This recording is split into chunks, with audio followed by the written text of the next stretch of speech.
konteks ini ada 2 kali momen ya Mbak Bunga ya. Momen yang pertama itu Bapak Menteri Dalam Negeri memanggil Bupati Kepulauan Meranti, memberikan pembinaan, memberikan nasihat, kemudian memberikan arahan-arahan. Kemudian berikutnya dilanjutkan lagi dengan pertemuan. Tugas Kementerian Dalam Negeri selaku pembina otonomi daerah, pembina penyelenggara pemerintahan daerah bersama kementerian lain melakukan fasilitasi pertemuan antara Bupati Kepulauan Meranti dengan Kementerian Keuangan, Kementerian ESDM, kemudian Gubernur Riau ikut juga dan juga SKK Migas. Jadi 2 momen itu yang dilakukan. Yang dilaksanakan baru-baru ini adalah pertemuan dengan kementerian terkait, yaitu pada hari Selasa dan hari Rabu kemarin. Baik, Pak Fatoni, setelah dilakukan pemanggilan, lantas bagaimana ini Pak dengan Bupati Kepulauan Meranti? Apakah sudah memahami terkait dengan dana bagi hasil atau masih ada kekecewaan yang tersisa? Ya, di dalam pertemuan, fasilitasi pertemuan yang dilakukan oleh Kemendagri, sebagaimana arahan Bapak Menteri Dalam Negeri, yang pertama, hari Selasa itu membahas terkait dengan kebijakan DBH. Jadi secara besar dijelaskan, kita membahas bagaimana dana bagi hasil itu ditetapkan. Mulai dari produksi, kemudian lifting, kemudian penghitungan DBH. Itu di hari pertama. Nah, namun di hari pertama tidak cukup hanya menyangkut kebijakan. Kita perlu lagi mendalami sampai dengan teknis. Maka di hari Rabu itu kemudian dilakukan pembahasan teknis. Kemudian dibuka angka-angka, dibuka masing-masing data yang ada masing-masing. Baik itu data produksi, kemudian data lifting, kemudian data DBH-nya. Jadi yang dasar untuk menetapkan DBH itu dasarnya adalah lifting, bukan produksi.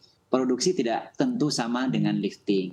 Lifting inilah yang kemudian akan menentukan dana bagi hasil itu, Mbak. Posisinya seperti itu. Baik, ini dasarnya adalah lifting. Lalu kalau kita ketahui ya Pak Fatoni bahwa liftingnya ini sebetulnya naik begitu ya. Kalau dari Meranti sendiri yang mana biasanya 5.000 kini bisa mencapai 7.500. Nah, lantas bagaimana ini Pak? Apakah betul Kementerian Keuangan ini ada salah hitung atau seperti apa ini Pak Fatoni? Nah, di sini menariknya, lifting maupun produksi termasuk DBH itu ada namanya prognosis dan ada namanya realisasi. Jadi kalau untuk tahun 2023 misalnya, yang sekarang ini sudah keluar angkanya nih, angka prognosis lifting, gitu, angka prognosis produksi, bahkan juga DBH 2023 juga sudah keluar. Namun yang untuk 2023 itu semuanya rencana. Belum tentu realisasinya sama. Nah, inilah yang akan tergantung dari hasil produksi dan lifting tadi. Manakala di tahun 2023 nanti liftingnya naik, lebih besar dari prognosanya, tentu DBH-nya juga akan lebih besar. Tetapi nanti apabila ternyata liftingnya karena sesuatu dan lain hal turun, ya tentu dana bagi hasilnya juga akan turun. Nah, kadangkala kita memegang data itu data yang berbeda. Misalnya bisa diasumsikan, kenapa DBH saya turun? Nah, bisa jadi yang dimaksud itu adalah prognosa rencana tahun depan. Tetapi kalau yang tahun 2022 ini tentu sudah realisasi. Nah, maka di dalam DBH itu ada istilah kurang bayar, lebih bayar, seperti itu. Manakala nanti dari prognosa itu ternyata hasilnya lebih besar, maka ada kurang bayar yang nanti akan dibayarkan kemudian. Maka kalau ternyata liftingnya itu nanti lebih kecil dari prognosa, kemudian akan menyebabkan DBH juga lebih kecil. Maka kemudian ada lebih bayar, yang itu kemudian akan dihitung lagi, diperhitungkan lagi untuk tahun berikutnya. Jadi posisinya di situ, Mbak. Jadi dari sisi sebelum DBH ditetapkan itu ada produksi, ada lifting, kemudian ada DBH. Kemudian dari sisi angka DBH sendiri itu ada prognosis, kemudian ada realisasi. Nah, ini berkutat di situ. Tapi pada saat tadi itu dibahas sama-sama pegang, oh yang ini ternyata prognosa, baru perkiraan. Oh yang ini realisasi. Oh yang ini produksi, sementara yang ini adalah lifting. Nah, di situ ketemu kemudian. Jadi semuanya sudah clear tadi.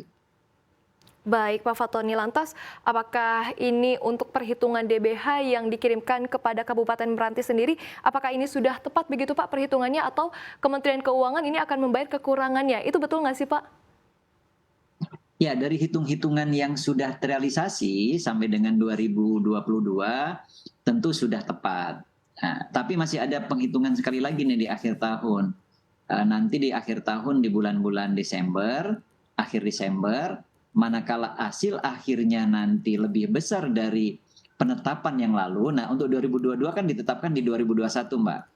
Hasilnya itu ditetapkan. Nah, kalau ternyata lebih besar maka akan ditambahkan lagi.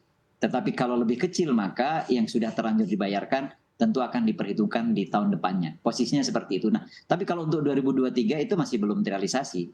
Jadi masih panjang perjalanannya. Sekarang ini baru prognosa saja. Seperti itu.